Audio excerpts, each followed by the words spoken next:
오늘 함께 나눌 하나님의 말씀은 에베소서 4장 11절부터 16절, 많이들 아시고 있는 본문인데 제가 봉독해 드리겠습니다. 그분이 어떤 사람은 사도로, 어떤 사람은 예언자로, 어떤 사람은 복음 전도자로, 또 어떤 사람은 목사, 교사로 삼으셨습니다. 그것은 성도들을 준비시켜서 봉사의 일을 하게 하고 그리스도의 몸을 세우게 하려는 것입니다. 그리하여 우리 모두가 하나님의 아들을 믿는 일과 아는 일에 하나가 되고 온전한 사람이 되어서 그리스도의 충만하심의 경지에까지 다다르게 됩니다. 우리는 이 이상 더 어린아이로 있어서는 안 됩니다. 우리는 인간의 속임수나 간교한 술수에 빠져서 온갖 교훈의 풍조에 흔들리거나 이리저리 밀려다니지 말아야 합니다. 우리는 사랑으로 진리를 말하고 살면서 모든 면에서 자라나서 머리가 되시는 그리스도에까지 다다라야 합니다. 온 몸은 머리이신 그리스도께 속해 있으며 몸에 갖추어져 있는 각 마디를 통하여 연결되고 결합됩니다. 각 지체가 그 맡은 분량대로 활동함을 따라 몸이 자라나며 사랑 안에서 몸이 건설됩니다. 아멘. 고민을 나누면서 또 살면서 특별히 나이가 먹어가고 하나님의 은혜 안에서 살아가면서 드는 많은 고민들을 좀 나누면서 혹시 저와 같은 고민을 하고 있는 분들에게 하나님의 마음을 흘려보내는 그런 시간이 됐으면 좋겠습니다. 혼자 하나님과 함께 사는 게 점점점 어렵다는 것을 느끼고 있어요. 그러니까 하나님 한 분만으로 머리로는 아는데 하나님 한 분만으로 만족합니다. 하나님이 계심으로 주님이 내 안에 계심으로 만족합니다라고 고백하는 그 고백이 실질적으로 삶 속에서는 그분이 아닌 것들로 채워져 있어서 공허하고 또 그 채워진 것들이 주님 아닌 걸로 채워진 것들이 없어질 때 더 공허하며 상실감을 느끼는 것을 봐요. 예배를 드리는 것도 그런 것 같아요. 예배를 드리면서 간혹 그런 물음을 들을 때마다 질문을 받을 때마다 제가 생각이 듭니다. 오늘 예배 어땠는지, 또 누가 나왔는지, 또 누가 안 나왔는지, 그리고 어떤 일이 있었는지, 또 설교자나 또 기도자나 예배를 참석하는 분들이 예배의 분위기 아니면 어떤 그 성공과 실패, 잘했나 못했나 이런 얘기를 나눌 때마다 제가 드는 물음이 과연 나는 하나님의 임재 속에서 주님께만 집중하고 예배를 드렸는지 아니면 누가 오고 나가고 또 오지 않고 오고 뭐 여러 가지 예배 분위기에 예배 환경에 이렇게 관심을 두고 있었는지 이렇게 고민하게 되는데 과거의 저의 삶은 그랬어요. 과거에 일산에서 하늘의 교회라는 교회를 개척하고 5년 정도 섬기고 이곳에 왔는데 뭐 그전에 부교육자로 꽤 오랫동안 사역도 했고 근데 대부분은 예배의 대부분은 제 관심과 초점이 그 하나님 주님의 임재 속에서 말씀과 찬양과 기도에 있지 않고 사람들 또 여러 가지 환경 그런 것들에 관심이 있었던 걸 봐요. 특별히 부교육자 때는 그 교회 분위기를 제가 다 도와드려야 되니까 담임 목사님이 설교하는데 아기가 울면 안 되고 또 더우면 안 되고 또 추우면 안 돼요. 그래서 그 강대상에 초점을 두고 그 목사님이 설교할 때 그 눈빛 행동에 따라서 아 지금 춥구나 온풍기 틀고 지금 덥구나 선풍기 틀고 에어컨 틀고 아기가 우네 데리고 나가서 놀고 뭐 성가대 지휘도 하고 뭐 여러 가지를 했습니다. 그리고 나서 제가 느끼는 느낌은 하나님께 초점을 두지 않고 예배드린 예배에 어떤 때는 기쁘기도 했어요. 뭐 은혜롭기도 했고 어떤 때는 안 그렇기도 하고 그런데 주님과 상관없는 나의 반응인 걸 보면서 많이 후회하고 힘들어 했었습니다. 지금도 여전히 오늘도 함께 예배하면서 찬양 속에서 묵상을 드리면서 특별히 찬양의 가사 좀 있으면 제가 한번 쉐어하고 나누고 싶은데 거기서도 주님 이 땅에 오직 주님밖에 없다고 하는 세상의 어떤 것도 만족시킬 수 없다고 하는 그래서 주님이 주신 평안 누구도 빼앗아갈 수 없다는 그런 찬양을 드리면서 이제 생각이 들었어요. 그럼 나는 지금 현재 이곳에 작은 무리가 모여서 예배하는 이 시간에 나는 주님 한 분으로 만족하면서 예배하고 있습니까? 라고 제가 하나님께 성령 하나님께 묻고 또 내 마음 스스로 고백을 드렸어요. 여전히 저는 주님 한 분으로 꽉 차 있는 삶을 살고 싶다고 고백하지만 머리로서 알고 있지만 그러나 여전히 내 마음에는 허전함, 공허함 아니면 부족함을 느끼고 있네요. 하고 고백하면서 죄송합니다. 이렇게 말을 했어요. 첫 번째 제 그림 말씀을 시작하기 전에 나누기 전에 첫 번째 그림 사진이 있는데 이 사진은 제가 오래전에 미국을 방문했었는데 그 미국을 방문했을 때 집사님 부부 여자 집사님은 한국 분이고 남자 집사님은 일본 분이었는데 그분 댁에 제가 한 일주일 정도 머물렀습니다. 첫 번째 딱 들어갔더니 저를 환영하는 그 입장에서 정말 좋은 그 침실, 더블베드 위에 정말 환영의 카드, 꽃, 지금 보시는 것처럼 이런 꽃도 있고 카드도 있고 아주 호텔 뭐 5성급 호텔 정도의 그런 분위기를 만들었고 또 나가서 그 문 앞에는 인삼차, 뭐 핸드크림 여러 가지 정말 편의를 다해서 너무 행복하게 집을 꾸려놨어요. 그리고 뭐라고 말하냐면 뭐 대부분 그렇죠. 어디 간다든지 지난주인가요?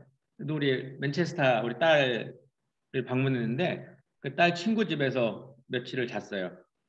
그냥 편하게 쓰라고 하면서 잔 거죠. 그 이 지사님 내분도 저에게 내 집처럼 편안히 쓰세요. 이렇게 말했어요.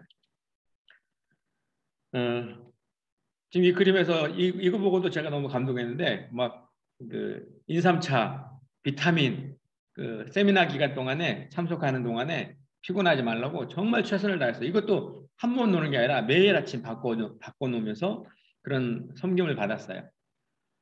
그러면 이런 생각을 했어요. 이 집은 내 집인가? 라는 생각을 했어요.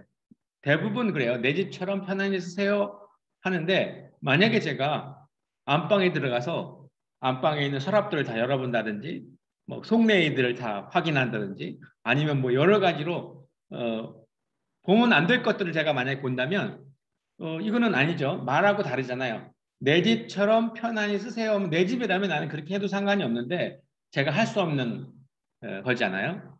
말은 그런 그 서로 간에 편안하게 지내라고 하지만 실제로 내 집은 아니라는 거예요. 계속해서 우리 박 목사님이 그 마음을 나누면서 내 마음 그리스도의 집이라는 얘기를 나눴습니다. 그래서 오늘 그 영상을 잠깐 한 6분 정도 되는데 그 영상을 보도록 하겠습니다.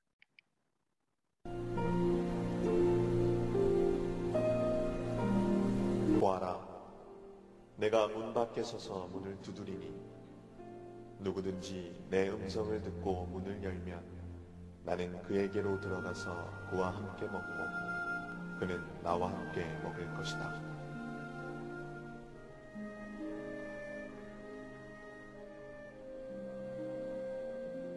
얼마 전 예수님이 내 마음의 집에 찾아오셨어요. 정말 얼마나 기쁘고 즐거웠는지 몰라요. 나는 내 마음의 집을 소개시켜 드리기로 했죠. 나는 내 마음의 집에서 제일 자신 있는 곳, 서재로 그분을 안내해 드렸어요. 예수님은 벽의 그림들, 책장의 책들, 탁자 위의 잡지들 하나하나 자세히 보셨어요. 그런데 왠지 내 마음이 편치 않았어요. 예수님께 보여드릴 수 없는 내 생각과 가치관들이 선반 위에 그대로 놓여 있었던 거예요.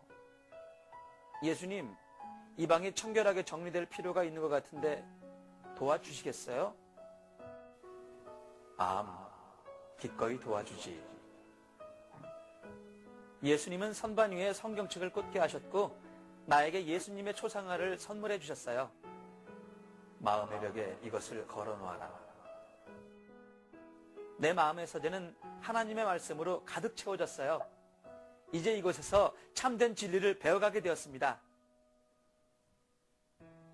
다음으로 우리는 식욕과 욕구의 방, 주방으로 갔어요.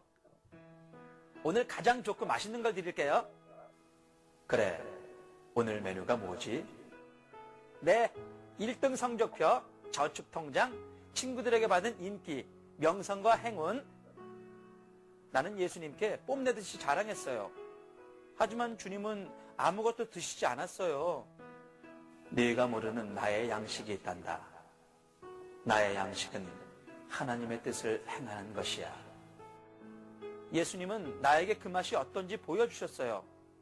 아우, 세상에 얼마나 달콤하고 맛있던지. 무엇보다 예수님의 음식들은 다시 배고파지지 않았어요.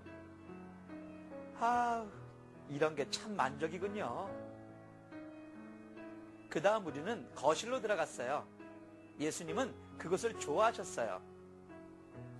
이 방은 참으로 좋은 방이구나. 내가 매일 아침 이곳에 내려오마. 이제 하루의 시작을 함께 하자. 아침마다 우리는 거실에서 만났고 성경을 함께 읽었어요. 매일매일이 행복하고 설레이는 날들로 계속됐어요. 그러나 얼마 지나자 나는 너무 바빠져서 그 약속을 점점 잊어버렸어요. 그날 아침도 친구와 약속 때문에 서둘러 계단을 내려왔어요. 막 나가려는데 거실에 예수님이 앉아 계셨어요. 아차!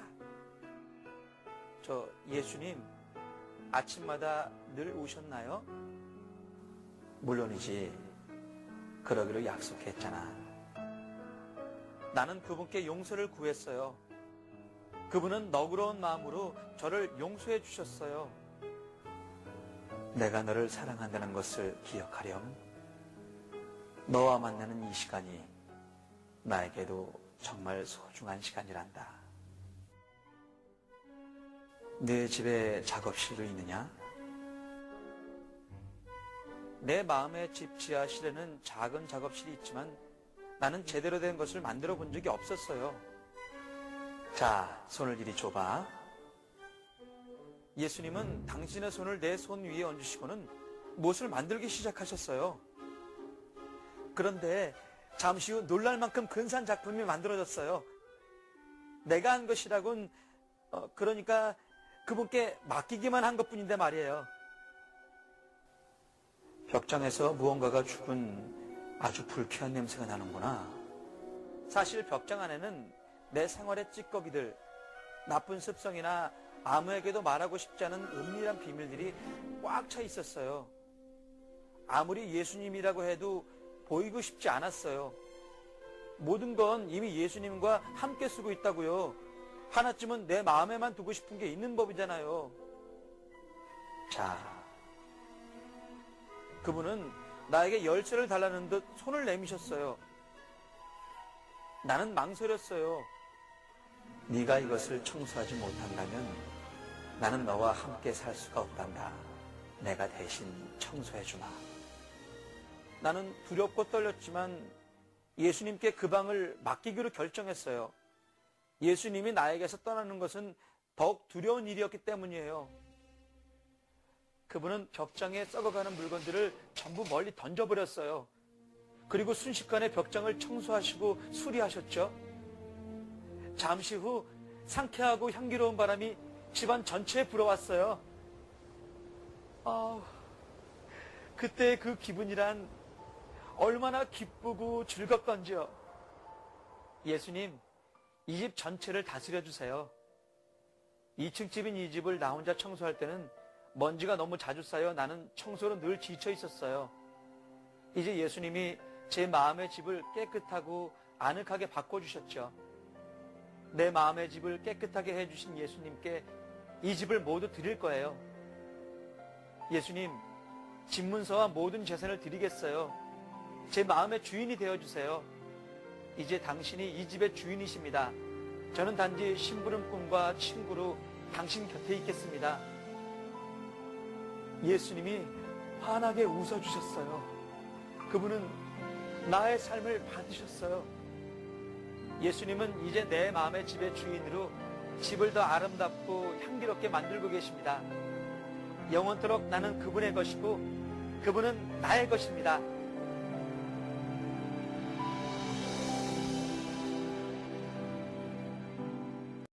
이 책을 제가 생각할 때마다 저에게 물어지는 질문은 처음에 제가 말씀드렸던 어느 집사님 댁을 간다든지 어느 분의 호의를 통해서 거기에 머무르게 됐을 때 내 집처럼 편하게 쓰세요라고 하는 그 그런 말씀에 편하지만 내 집이 아니라는 것을 경험하죠. 열어볼 수 없는 공간이 있고 봐서는 안 되는 공간이 있는 거잖아요.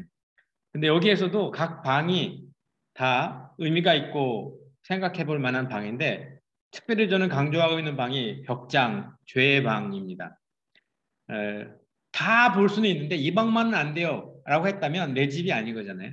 명의 이전이 되지 않은 그런 집이잖아요. 그걸 어떻게 보면 우리 이미 머릿속으로는 우리가 모두 다 하나님의 소유라고 말하고 하나님의 성전이라고 말하고 주님이 내 마음의 주인이시라고 말하는데 마음 전체를 다 열쇠를 가지고 마음 전체의 방을 열어볼 수 있는 게 아니라 딱 가둬놓은 방이 있는데 크로젯이라고 말하는 그 벽장, 죄의 방이잖아요.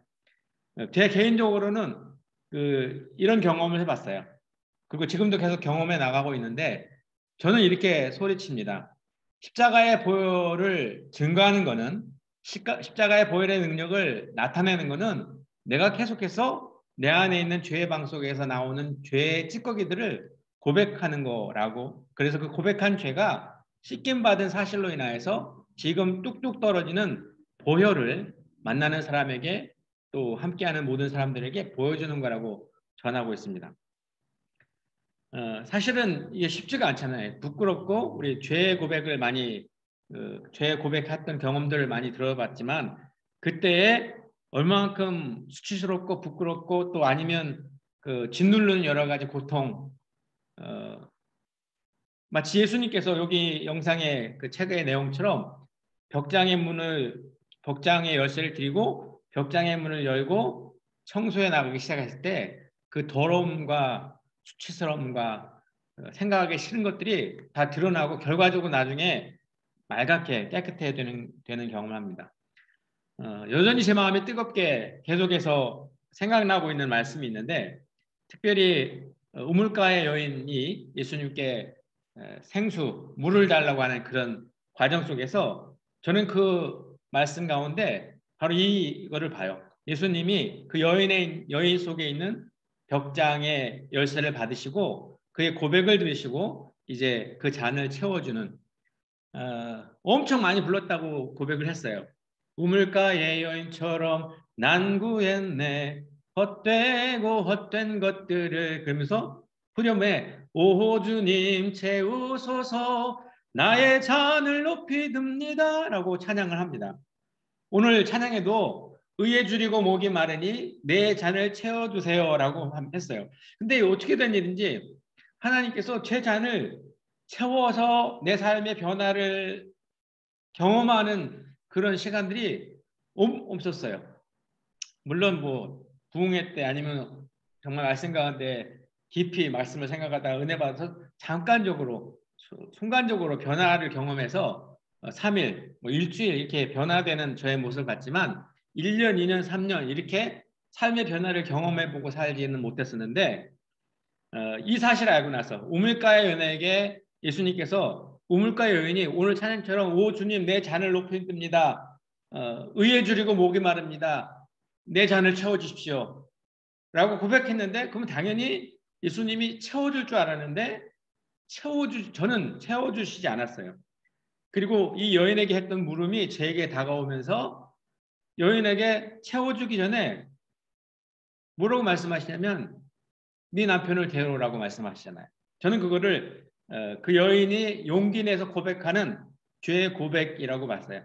다 부끄러워서 거기 있는 마을 사람들이 부끄러워서 낮에 물길로 온 이 수가성 여인이 자기가 남편 5을 쓰고 있는 그 여인이 삶의 가장 치욕을 느끼는 정말 사람들과 함께 상종할 수 없는 그런 여인이 예수님의 물음 앞에서 자발적으로 부끄럽지만 남편 5이 있는 것에 대해서 고백을 합니다. 사실 저는 개인적으로 이 죄의 방을 여는 그 과정이라고 봤어요. 그 다음에 아시는 것처럼 이 여인이 부끄럽고 만나기 싫어하는 사람들에게 찾아가잖아요. 메시아를 만났다고 하고 와보라고 하는 그 과정을 보면서 제 안에 정말 뜨거움이 느껴지면서 고백을 했어요. 고백을 하고 죄의 방의 열쇠를 이 벽장의 열쇠를 드리고 청소해 나가는 그 경험을 해 보면서 점점 죄라는 것이 얼만큼이나 무섭고 불편하게 하는지를 알게 됐어요. 그러다가 또 이 책을 제가 알게 됐어요. 동화책인데 혹시 이 책 제목 아십니까? 맞히는 분에게는 애들은 하리보지만 애들이 아닌 어른들에게는 테스코 바우처를 하나 줘야 되는데 이 책 제목 혹시 아시는 계세요? 예? 그 책 많이 읽어서 어휘력이 좋으신 사모님 어떻게 생각하세요? 이 책 제목 아세요? 리얼 프린세스? 내용은 좀 아시는 것 같은데 제목은 틀렸어요. 제가 가끔 인용을 해서 그거 아니고 이 책 제목은 완두콩과 공주님, 완두콩과 공주님이에요. 완두콩 공주님인가 뭐 완두콩과 공주님 그거예요. 어떤 내용이냐면 이거입니다. 이제 왕자를 결혼시켜야 돼요. 그래서 이 왕하고 왕비가 공문을 냈어요. 천하에 있는 그 나라의 공주님들 우리 왕자와 결혼할 분들을 오십시오. 신청하달라고. 그래갖고 엄청나게 많은 공주들이 왔어요. 근데 하나같이 다 그 왕비의 시험에 통과를 못했어요. 다 퇴짜예요. 이 보니까 아닌 거예요. 이 겉으로만 공주지 진짜 공주가 아니에요. 그 제가 이 이야기를 들으면서 진짜 하나님 나라의 공주의 왕자가 어떤지를 제가 아는 거예요. 그래서 제 삶 속에서 계속해서 죄자백을 하는 이유는 제가 연약하다고 고백하는 이유는 이제 그런 이유이기도 하고 실제로 제가 그러니까 그렇습니다. 근데 어느 날 이제 비가 막 내리는데 어떤 비에 홀딱 젖은 그 개냘픈 아가씨가 그 왕궁의 문을 두드리는 거예요. 그리고 들어왔어요. 그리고 자기가 공주래요. 그 이 왕비하고 왕이 이제 이 공주가 진짜 공주인지를 이제 시험하려고 이렇게 했어요. 매트리스를 20장, 매트리스하고 그 위에 담요, 덮는 이불을 20장을 깔았어요. 40장 정도 되겠죠. 어쨌든 그리고 나서 이제 그 공주를 재웠어요. 그 다음 날 아침날 이제 공주한테 왕비가 이제 인사하러 간 거예요. 그 공주한테 물어보는 거예요. 공주 잘 잤어? 그랬더니 못 잤어요. 밤새도록 등이 찔려서 못 잤다는 거예요. 그래서 왜 그러냐 그랬더니 요 20장, 40장 되는 그 매트리스와 이불 밑에 완두콩 하나를 넣어놨어요. 근데 이게 배겨서 못 잔 거예요. 그랬더니 이 왕비가 당신은 진짜 공주가 맞다. 그래서 내 아들하고 결혼해라. 센시티브한 이 공주를 결혼시켰대요. 뭐 여러 가지 교훈이 있겠지만 저는 여기서 딱 하나를 그냥 잡았어요. 어떤 교훈이냐면 이 죄에 민감하게 반응하는 사람이 하나님의 아들, 딸이라는 거죠. 다시 말하면 지금 지난번에 제가 고백을 했지만 죄가 역겨워질 때 왜냐하면 내 사랑하는 그분이 십자가에서 피 흘려 돌아가신 이유가 바로 그 죄 때문인데 그 죄를 바라보는데 아무렇지도 않다. 이건 사실 사랑한다고 말하는 것이 이론이고 실제가 아닌 거였던 거를 경험했어요.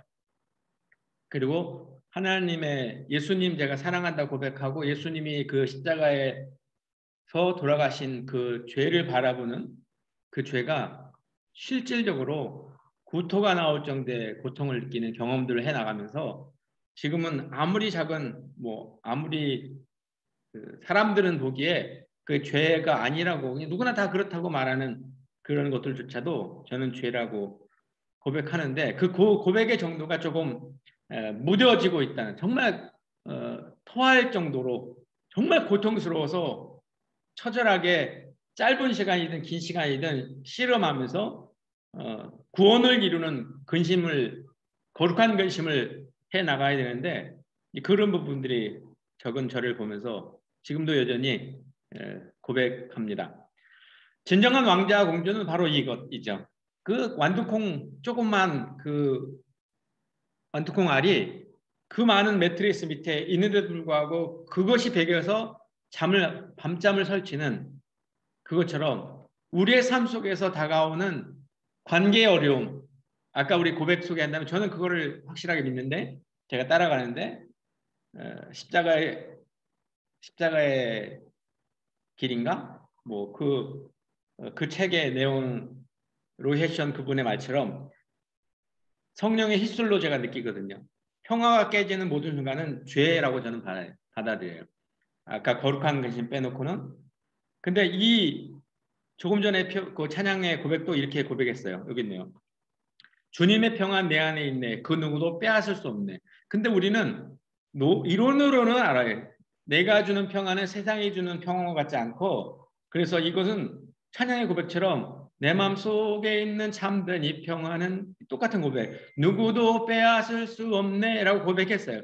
근데 왜 우리는 평안이 자꾸 깨지냐 이거죠. 평안이 없어지는 것처럼 느끼냐 이거죠. 그거는 가짜잖아요. 그래서 그분은 말해요. 우리의 마음의 평안이 깨지는 모든 순간은 성령 하나님이 휘슬, 호루라기를 부르는 거다. 그래서 서서 그분의 지시에 따라야 되지. 만약에 안 그러면 축구 경기할 때 심판이 휘슬을 불을 때 그 심판의 말에 복종하지 않으면 옐로 카드, 레드 카드를 주는 것처럼 동일하게 성령 하나님이 우리의 평안을 가지고 우리의 삶이 하나님 안에 있냐 없냐를 증명해내는 좋은 그런 휘슬 역할을 한다고 하는 그 부분에 대해서 저는 확실하게 마음이 받아들여서 언제고 제 마음이 평안이 깨지면 바로 씁니다. 그래서 정직하게 제가 지금 가짜 평안을 따라갔다고 용서해달라고 죄송하다고 고백을 해요.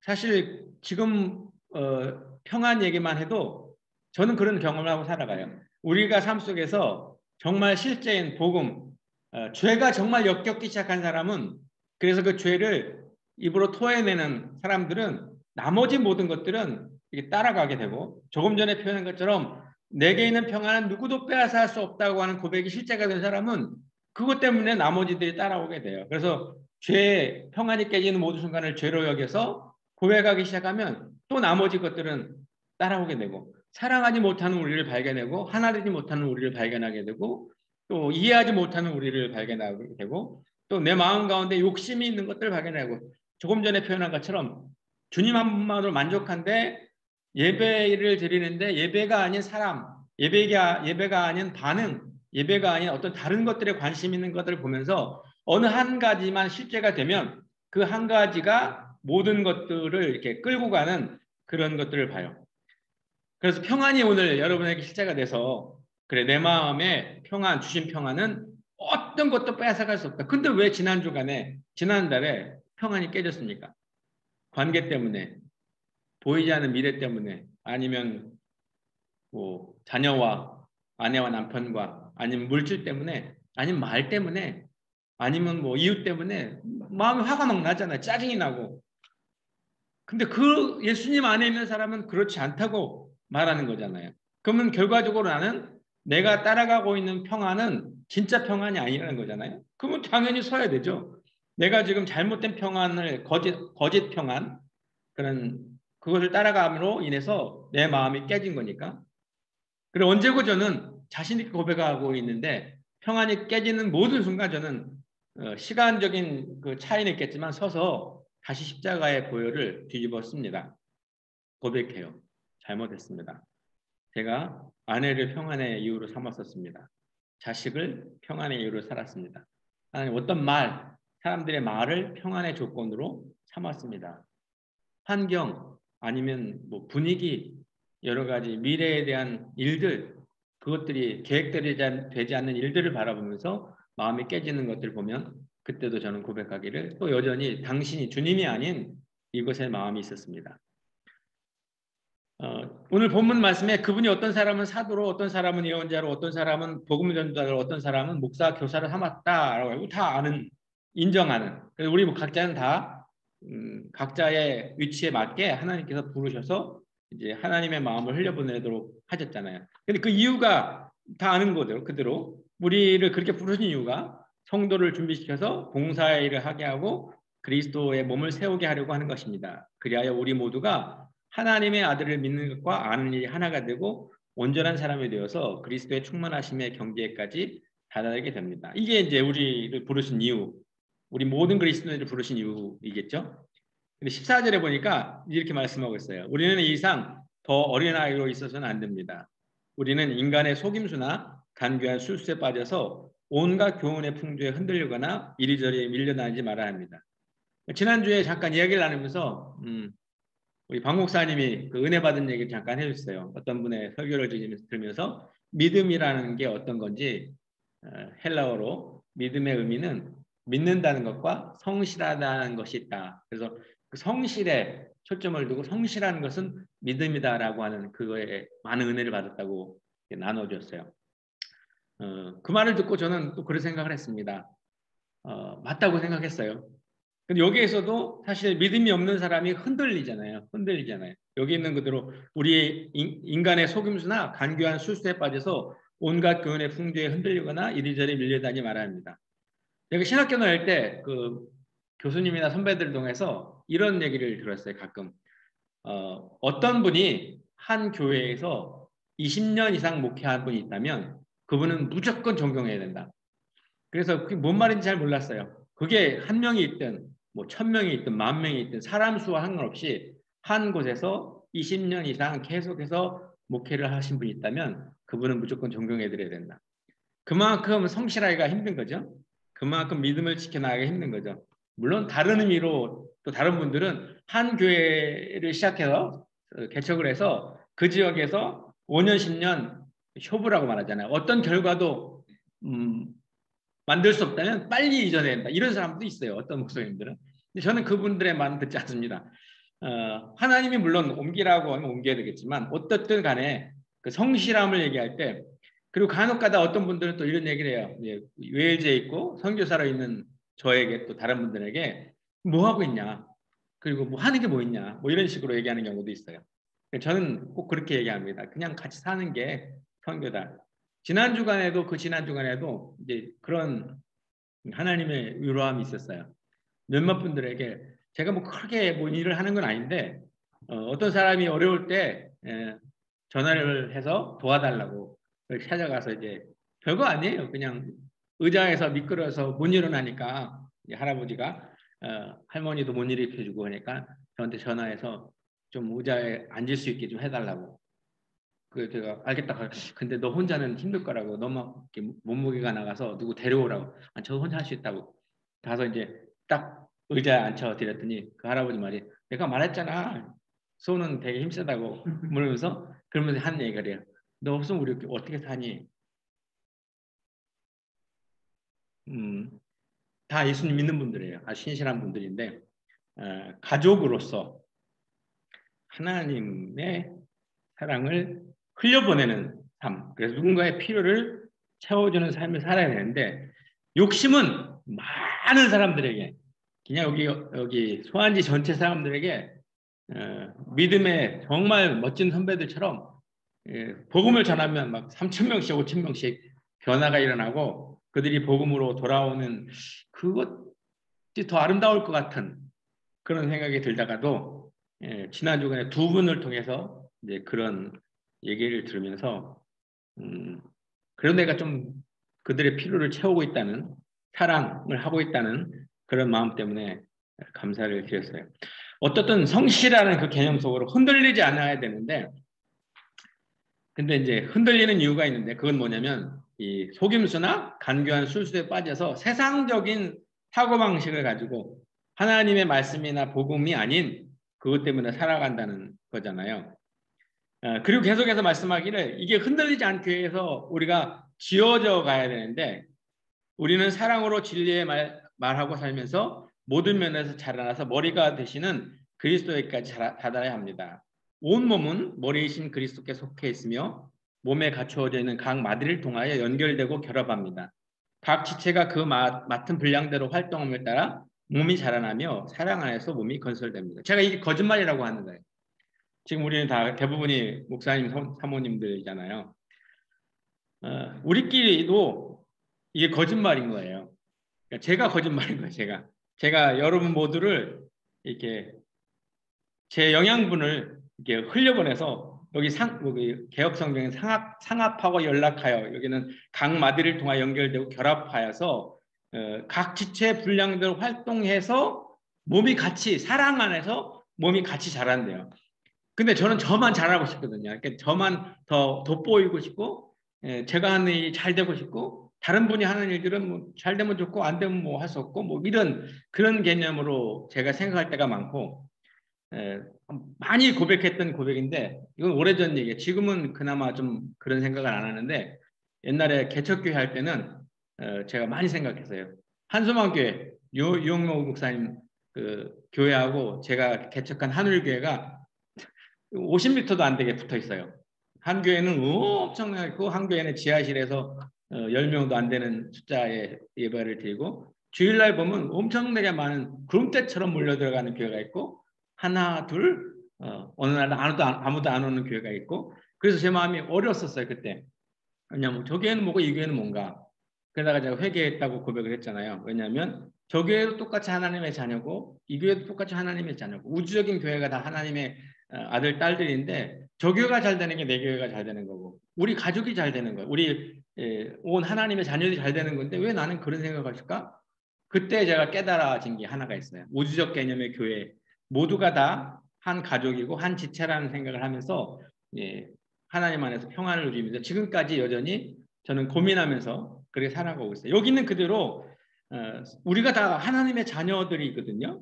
가족이잖아요. 그리고 그리스도의 머리대신 그리스도와 함께 붙어있는, 그래서 우리 같이 건물로, 성전으로 지어져 가는 사람인데, 동일하게 에베소장 2장 20절 22절에 이렇게 말하고 있어요. 여러분은 사도들과 예언자들이 놓은 기초 위에 세워진 건물이며 그리스도 예수가 그 모퉁이 돌이십니다. 그리스도 안에서 건물 전체가 서로 연결되어서 주님 안에서 자라서 성전이 됩니다. 여러분도 그리스도 안에서 성령으로 함께 건물을 이루어 하나님께서 거하실 곳이 되어 옵니다. 그림 가운데도 벽돌을 만들어놨는데, 우리는 다 벽돌 한 장 한 장 한 장의 위치에서 이제 연결되어서 하나의 완전한 건물이 되는데, 제가 이 말씀을 묵상할 때마다 저는 하나님께, 주님께 너무 감사를 드리는 게 뭐냐면, 완성되지 않은 건물에 이미 들어와 계신 주님 때문에 제가 너무 죄송하고 고마워요. 제가 완전히 지어진 하나님의 성전이기도 하지만 여전히 지어져가는 그런 불완전한 모습의 성전인데도 불구하고, 그분이 내 안에 들어와서 조금 전에 표현한 내 마음 그리스도의 집의 이야기를 한다면, 사실 온 집의 열쇠를 다 드리지도 않고 또 그 벽장에 더러운 냄새가 나는 그런 건물인데도, 그런 집인데도 불구하고 주인이 되어 주셔서 들어오셔서 기다려 주시는 그 사랑 때문에 다시 벽장 열쇠를 매일매일 드리고 고백하고 살아갑니다. 근데 한 벽돌이 연하여서 지어져 가야 되는데 이게 안 되는 거예요. 옆에 있는 교회가, 옆에 있는 사역자가, 또 옆에 있는 형제가, 자매가 마음에 안 드는 거예요. 그러면 얘를 딱 끊어버리고 혼자 가야 되는데, 저는 그게 쉬워요. 사실은 관계에 어려움이 생기면 저는 이렇게 움츠러드는 사람이라 이렇게 좀 수용하기가 어려운 아주 옹졸한 마음을 가지고 있습니다. 그래서 그때마다 저는 이제 눈물을 흘리게 되는데, 이게 뭡니까? 라고 물어보게 되는 거예요. 모두를 다 사랑하고 모두가 다 함께 손을 잡고 건물이 되어져 가야 되는데, 왜 나는 이런 마음 때문에 이해함이 적습니까? 왜 밖에 나가서는 제가 전도를 하면 사람들에게 예수님을 믿고 사랑하라고 말하면서 왜 저는 사랑하지 못합니까? 지난주에 목사님 설교할 때도 말씀하실 때도 그렇게 말씀하셨는데, 정말 정신이 온전하지 못한 분의 말을 통해서라도 진정한 복음은 내 이웃을 내 몸과 같이 사랑하라는 그 말씀 속에서도 제 안에 도전이 되는 게 있었어요. 실제로 나는 사랑하고 있는가? 실제로 나는 연하여서 서로 연결되어서 건물이, 아름다운 성전이, 주님이 거하실 성전이 되어가고 있는가? 마음이 잘 맞고 이해가 되고 내 마음을 받아준 사람하고 손을 꽉 잡고 가고 싶어요. 떨어지기 싫죠. 근데 마음이 안 맞고 생각이 다르고 또 내가 원하지 않는 성격을 갖고 있으면 놓고 싶어요. 놓기도 해요. 그러면 얘는 이쪽은 지어질 수 없는 곳이잖아요. 제 삶 속에서 하나님이 다루어가는 여러 가지 일 중에서 관계의 어려움, 무조건 저를 다루시는 거라고 봐요. 너무 자주 누군가를 비판하고 싶어 할 때 깜짝 놀라는 경우가 있습니다. 왜 저렇게 할까라고 생각하다가 그게 저한테 거울로 딱 비칠 때 내가 그렇게 하고 그렇게 살고 있는 걸 봐요. 그러면 바로 제가 다시 뭔가 판단되어지거나 어떤 일들이 제 마음에 들지 않아서 말하고 싶은 그때 조금 생각해 보면 바로 그게 저인 걸 알아요. 그때 깜짝 놀라면서 다시 하나님께 제가 그렇다고, 저 사람이 아니라 제가 그렇다고 우리 고백을 하기 시작했고 꽤 오래 계속 고백하고 있습니다. 그리고 결론적으로 얻어진 결과는 뭐냐면 하나님께서 저에게 주시는 갈등은, 관계의 어려움들은 나를 다루시고 싶어 하시는 거지 상대들이 아니구나 라고 생각하면서 그 손 놓았던, 이쪽은 마음이 맞고 나를 이해가 되고 편하니까 잡고, 이쪽은 놨던 손을 다시 용기를 내서 손을 내밀게 되는 그런 모습을 보입니다. 죄이기 때문에 그래요. 왜냐하면 하나님 아버지의 마음을 제가 이제 이해하기 시작하기부터 그렇게 됐습니다.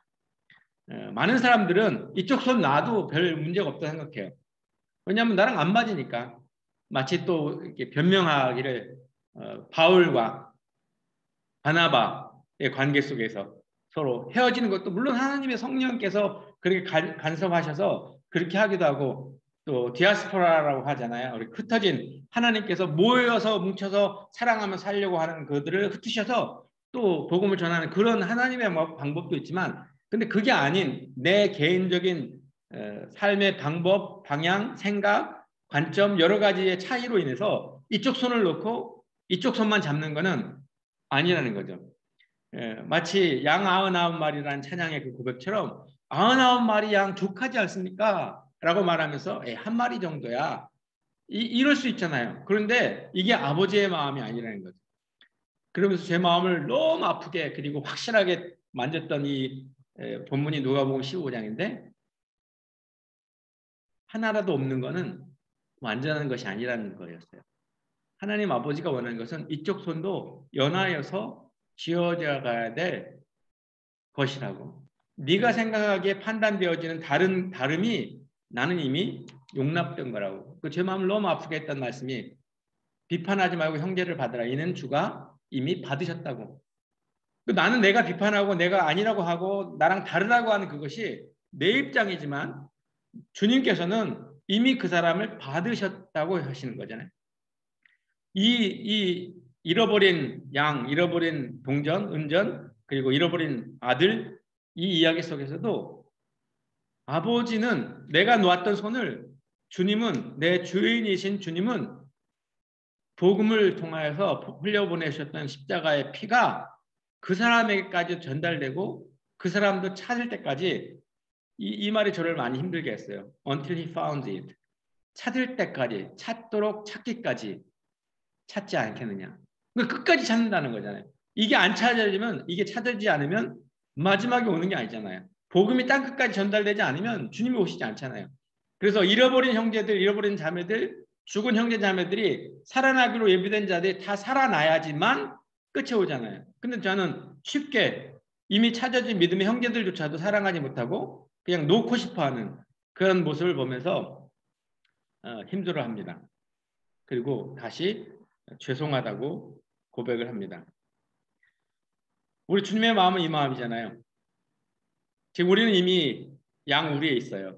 근데 주님께서는 말씀하시기를 아직 이 우리 안에 속하지 않은 다른 양들이 있는데 나는 그들 양들도 이끌어와야 한다. 그들도 내 목소리를 들을 것이며 한 목자 아래서 한 무리 양떼가 될 것이다. 사랑하는 믿음의 동역자 여러분, 저는 이제 오늘 특별히 예배를 드리면서 참 힘들다. 하나님 한 분만으로, 그분 한 분 혼자 있을 때 저는 그분과 함께 행복하게 지낼 수 있어요. 근데 무리 속에서 있을 때 저는 그 무리가 어떤 목적을 가지고 있을 때, 예를 들어서 오늘처럼 예배를 드린다. 그러면 제가 기대를 가지고 있고 많은 무리가 함께 예배를 드리고 싶다. 근데 그 기대에 안 맞을 때 그 마음에 제 과거에도 그랬고 지금도 그렇고 이건 아닌데 라고 생각하다가 갑자기 머리를 탁 때리면서 지금 너는 나와 함께 나로 인하여서 만족하고 나에게 예배하고 있냐라고 하는 물음을 던져서 조금 전에 찬양하면서 제가 성령 하나님께 그렇게 반응을 했어요. 죄송합니다.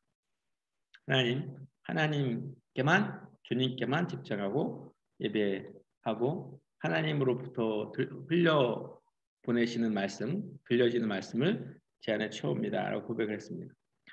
오늘 말씀의 전체적인 요지는 이것입니다. 우리는 다 건물로 연하여서 지어져 가고 있는 사랑하며 살다가 오라고 부탁을 받은 사람들입니다. 내 손에 나와 함께 연하여서 지어져 가는 그런 믿음의 형제, 믿음의 자매가 나와 다를지라도 또 아니면 내 생각 아니면 여러 가지로 다름을 떠나서 아픔이 되기도 하더라고요. 아플지라도 그들은 이미 주님께서 받으신 하나님의 사람이고 우리는 연하여서 놓치면 떨어지면 건물이 될 수 없는 그런 사람들이고 하나님 아버지께서 원하시는 것은 그 모두가 다 한 우리에서 하나의 건물로 지어져 가는 것이 완벽한 것이 하나로도 잃어버리지 않는 것이 하나님 아버지의 마음이라는 걸 봤어요. 우리 마음에 다름 때문에 마음의 평화가 깨지는 그때 그건 죄입니다. 왜냐하면 하나님 아버지가 보시는 그 사랑과 긍휼과 자비의 관점에서는 그게 다르지 않기 때문에 그렇고 또 조금 전에 보여드렸던 그런 동화의 한 장면처럼 작은 콩 하나가 우리의 삶 속에서 그 작은 죄가 밤새도록 실험하면서 하나님께 토로하게 하는 그런 모습이 되어야 된다고 생각해요. 그래서 오늘 함께 예배드린 믿음의 동역자들이 같이 건물이 되어서 성전이 되어서 지어져 가고 있어서 참 감사드립니다. 계속해서 주님이 곧 오실 텐데 주님이 오실 때 착하고도 충성된 종이라고 인정받는 우리 모두가 되길 원합니다. 기도하겠습니다. 하나님 아버지 누구보다도 제 마음을 다 아셔서 어떤 때 화가 나고 어떤 때 짜증이 나고 어떤 때 이해할 수가 없고 어떤 때 밉고 어떤 때 마음에 시기가 나고 여러 가지 좋은 감정보다 나쁜 감정이 일어나는 것들을 아십니다. 근데 하나님께서는 오늘 말씀을 통하여서 그들도 이미 하나님께서 받으신 사람들이고 사랑하며 살다가 오라고 했는데 제가 그 말씀대로 따라가지 못하는 것들을 보고 알게 하셔서 감사합니다. 하나님 아무리 봐도 저는 제 힘으로 사랑할 수가 없고 이해할 수도 없고 참을 수도 없는 그런 사람인데 예수님의 십자가의 사랑이 저를 용납해 주시고 사랑해 주셔서 마치 1만 달란트 빚을 탕감받은 자처럼 제가 그런 사람임을 알아서 100데나리온 빚진 우리 사랑하는 믿음의 형제자매들 용납할 수 있도록 도우셔서 감사합니다. 하나님 아버지 이 땅에 있으면서 이제 곧 주님 오실 텐데 또 곧 우리를 부르실 텐데 하나님 앞서간 믿음의 선배들의 뒤를 따라서 잘 따라가게 하시고 고백한 것처럼 주님 한 분만으로 만족한 것이 주님 한 분만으로 가장 평안한 것이 보여지고 나타나져서 많은 사람들이 예수님께 돌아오는 회개하고 예수님을 주와 구주로 믿는 그런 사람들 될 수 있도록 도와주세요. 함께하지 못한 가족들 기억하여 주시고 특별히 우리 아이들 기억하여 주셔서 그들이 예수님의 실제 삶의 주인이 되게 하시고 하나님 그들을 통하여서 예수님의 나라가 하나님의 나라가 확장되는 그래서 주님 오실 때 더 많은 영혼들이 찾은 바 되어서 함께 주님의 이름의 영광을 찬양하는 그런 은혜를 허락하여 주옵소서. 감사합니다. 예수님의 이름으로 기도했습니다. 아멘. 우리 곳곳마다 번민함을 사랑 없는 연고요 지근하게 손을 펴고 사랑받기 원하네 어떤 이는 고통과 근심 걱정 많으니 사랑 없는 까닭에 저들 실망하도다. 사랑 없는 까닭에 사랑 없는 까닭에 사랑 없는 까닭에 저들 실망하도다. 형제와 자매의 손을 꼭 잡고 많이 깊이 온전히 사랑하여서 우리가 사랑하는 것을 보고 많은 사람들이 예수님의 제자인 것을 알아 그들도 동일하게 양 우리에 돌아와서 함께 손잡고 사랑하며 주님의 이름의 영광을 소리쳐 높이 외칠 그런 것을 기대하며 살기로 결정한 우리 모든 성도들과 가정과 교회 이제부터 영원까지 함께 있기를 축원하옵나이다. 아멘.